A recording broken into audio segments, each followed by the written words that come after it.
So how can you find out if you're in a seller's market or a buyer's market or a balanced market? Why should you even care?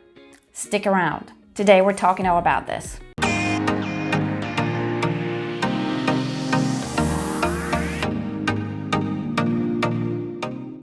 Hi, if you're new to me in the channel, I'm Vicki Bryant. I live in Newnan, Georgia, and I'm also a local realtor here with Keller Williams Realty Atlanta Partners, and I am your host of Georgia Suburban Homes. Here, I have lots of fun talking about living, playing, and working in Coweta and Fayette County, Georgia, and all things real estate. So if you guys are interested in any of those topics, I would love to have you along for the ride. Today, we're talking all about how to accurately read the real estate market.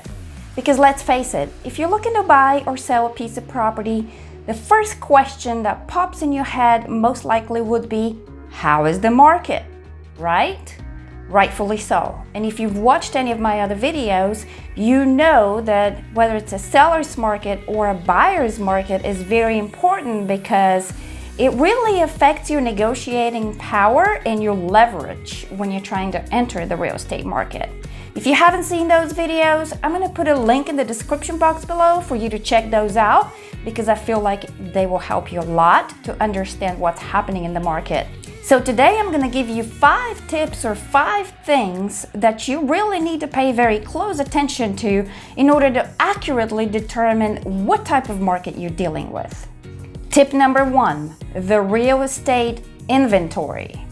In a nutshell, the real estate inventory is basically the homes that are currently for sale on the market.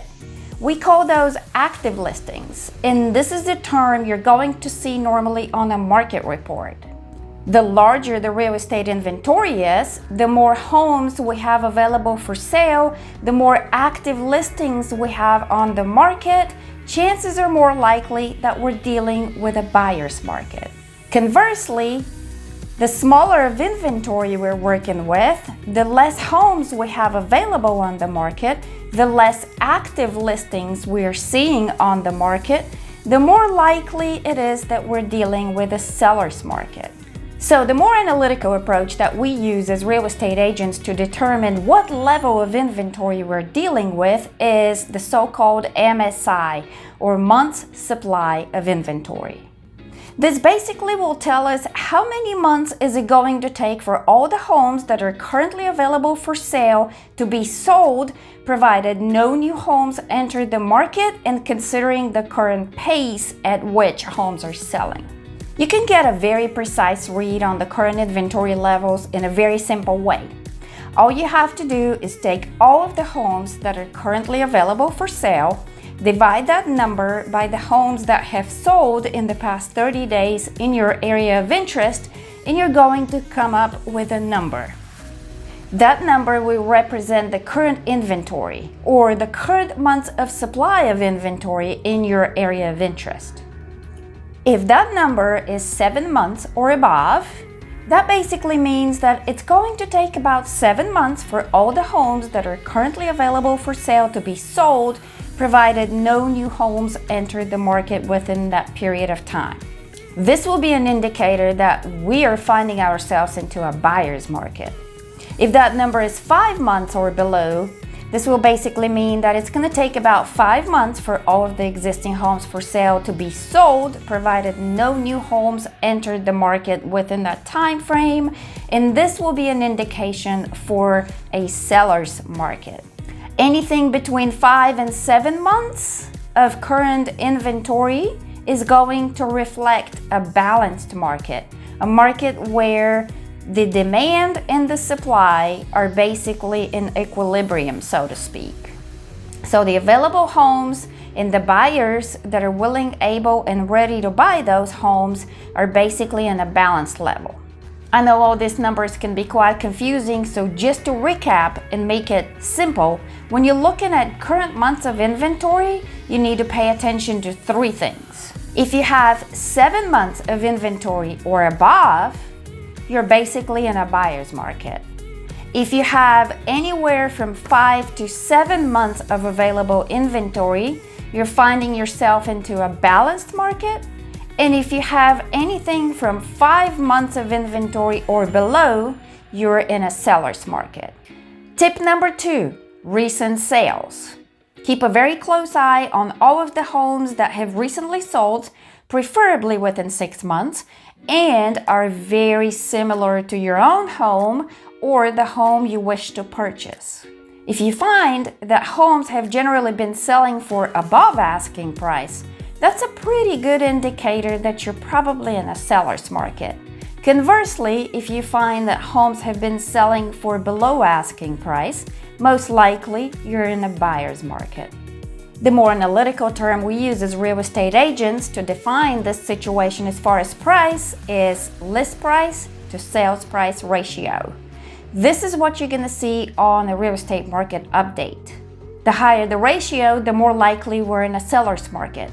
The lower the ratio, the more likely we're in a buyer's market. Tip number 3, pricing. So we already know that in a buyer's market, sellers are going to be more likely to drop their asking price, right? So when you're looking at active listings on your market, make sure to check what the price history for those listings is. How many price reductions have they gone through? Or if you can't check it yourself, ask your agent to help you with that. If you see a lot of price reductions in the area you're looking to purchase your home, or in your own neighborhood if you're looking to sell your home, that's a very sure indicator that you're probably dealing with a buyer's market. Be careful though, because some sellers have very unrealistic expectations about the value of their home, so make sure that you're noticing a trend and not just a single occurrence when you look at price reductions. Tip number 4, time on the market. The number of days a home sits on the market is another very strong indicator about current market conditions. Homes generally sell much faster in a seller's market, and they take longer to go under contract in a buyer's market. We as real estate agents call this days on market, and this is how you're going to see this term on a real estate market report. Tip number 5, market trends.